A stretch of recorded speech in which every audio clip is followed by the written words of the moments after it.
The world is a blurry picture. It fades a little more each day. Our protagonist lives with a unique condition. They forget, not like us who misplace keys or miss appointments. They forget deeply. Experiences, emotions, even people disappear like whispers in the wind. Imagine a life where yesterday is a distant echo, where joy and sorrow vanish like morning mist. This is their reality, a life constantly starting anew. The past holds no power, no pain, but also no anchor. This forgetting is not a curse, but a gift, they believe. A release from the weight of memory, the burden of the past.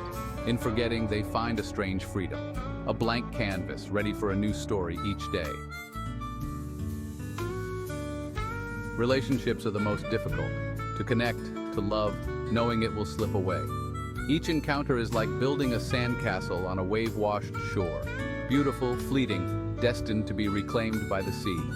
They see the hurt in the eyes of those they meet, those who linger.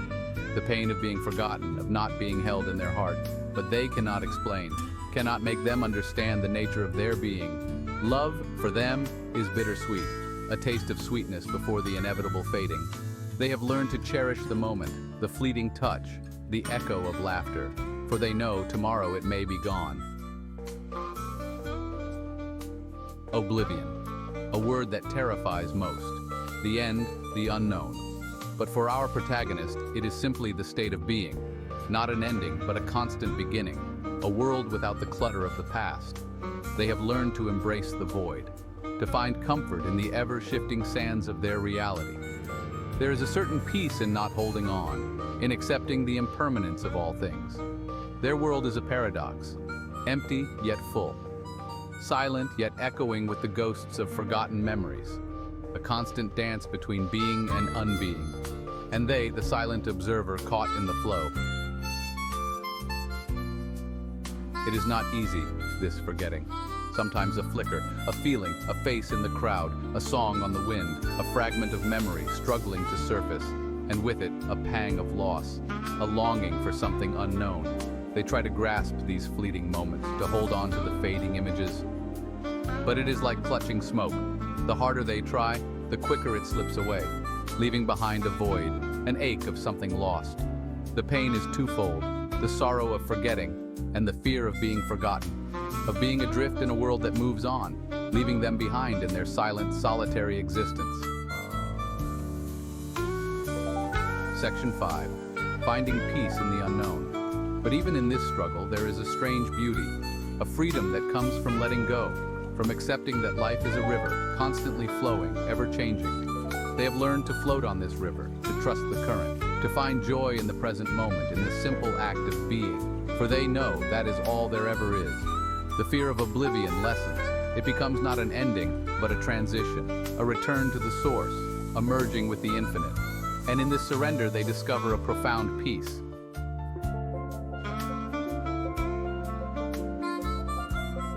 Section 6.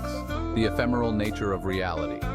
The protagonist's experience reflects a profound truth about life. We are all travelers in time, our memories shaping the landscape of our being.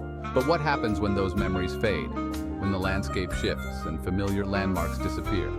Their journey is a reminder of the ephemeral nature of our own reality. The things we cling to, possessions, relationships, even our own identities, are constantly in flux. They are, in a sense, illusions we create to make sense of the world. This realization can be frightening, but it can also be liberating. It frees us from the burden of the past, the anxieties of the future. It allows us to live fully in the present moment, the only moment we truly have. Section 7. Living in the moment of oblivion. The protagonist, stripped of the anchors of memory, embodies this state of present moment awareness. They live in a world where the past no longer holds sway, and the future is but a distant concept. They are not weighed down by regrets, grudges, or past hurts. Instead, they move through life with a lightness that is both enviable and inspiring. Each day is a blank slate, a new opportunity to experience the world with fresh eyes. The dawn of each morning brings with it a sense of renewal and endless possibilities. There is a childlike wonder in their perspective. They see the world as a playground, full of mysteries waiting to be uncovered and joys waiting to be experienced. a sense of awe and curiosity that most of us lose as we age and become burdened by the weight of our experiences. The protagonist, however, remains untouched by these burdens, living each moment as if it were their first. They remind us of the simple joy of being alive, of experiencing the world through senses unfiltered by the past. Every touch, taste, and sound is a new adventure, a new story waiting to be told. Their life, though seemingly empty to an outside observer, is actually full to the brim with the richness of the present moment. They find beauty in the mundane, joy in the ordinary, and peace in the simplicity of now. They teach us that true happiness lies not in holding on to the past, but in embracing the ever-unfolding now. In their presence, we are reminded that life is a series of moments, each one precious and unique, waiting to be lived to the fullest. Section 8. The freedom of forgetting. This is not to say that forgetting is inherently good or desirable. Forgetting can sometimes be seen as a loss, a gap in the continuity of our lives. Memory is an integral part of what makes us human. It is the thread that weaves our experiences together, creating a tapestry of our lives. It connects us to our past, to our loved ones, to our own sense of self. These memories are the building blocks of our identity, shaping who we are and how we see the world. However, the protagonist's experience challenges us to examine our relationship with memory. It asks us to consider what happens when we let go of the past. Are we clinging to the past, allowing it to define our present and future? Are we letting old wounds and regrets shape our current reality? Are we carrying around the weight of past hurts, preventing ourselves from experiencing joy and connection in the present? The burden of these memories can be heavy, often holding us back from living fully. The protagonist, in their forgetting, embodies a kind of freedom, a freedom that comes from releasing the grip of the past and embracing the present moment. A freedom from the tyranny of the past, from the stories we tell ourselves about who we are and what we deserve. This liberation allows for new possibilities and a fresh perspective on life. They invite us to consider the possibility of releasing those stories, of stepping into the unknown with open hearts and minds. By doing so, we may discover a new sense of self, unburdened by the weight of what once was. Section 9. Accepting the flow of time. Life, like a river, is in constant motion, always moving forward, never pausing for anyone. Change is the only constant, a relentless force that shapes our existence. Yet we often resist this flow, clinging to the familiar, fearing the unknown. We hesitate at the edge of new beginnings, holding on to what we know.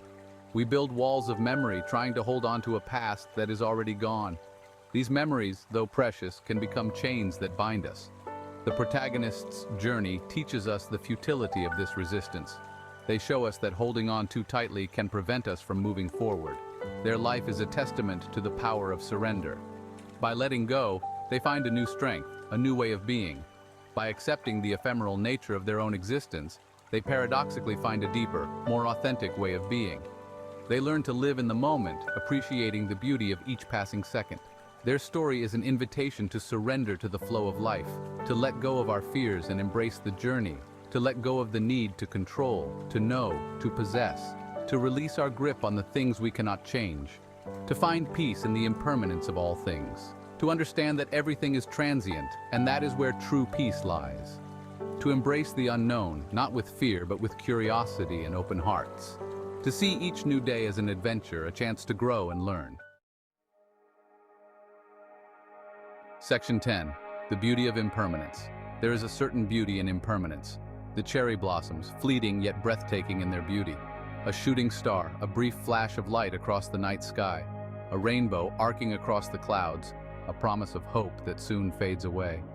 The protagonist's world, stripped bare of the illusion of permanence, reveals this beauty in its rawest form. Each moment is precious, a gift to be savored, for it will never come again. Their life, though seemingly tragic, is actually a celebration of the present moment. They teach us to appreciate the beauty in the everyday, the wonder in the ordinary, to find joy in the simple act of being alive, in the ever-changing tapestry of life. Section 11. Oblivion, a new beginning. Oblivion, often feared as an ending, can also be seen as a beginning, a return to the source, a merging with the infinite, a chance to start anew, free from the constraints of the past. The protagonist, living in a constant state of forgetting, embodies this cyclical nature of existence. Their life is a testament to the idea that endings are also beginnings, that death is not the end, but a transformation. Their journey invites us to embrace the unknown, to let go of our fear of death and oblivion, to see life as a continuous cycle of birth, death, and rebirth, to find peace in the knowledge that even in forgetting, something remains. A spark of consciousness, a flicker of being ready to begin anew.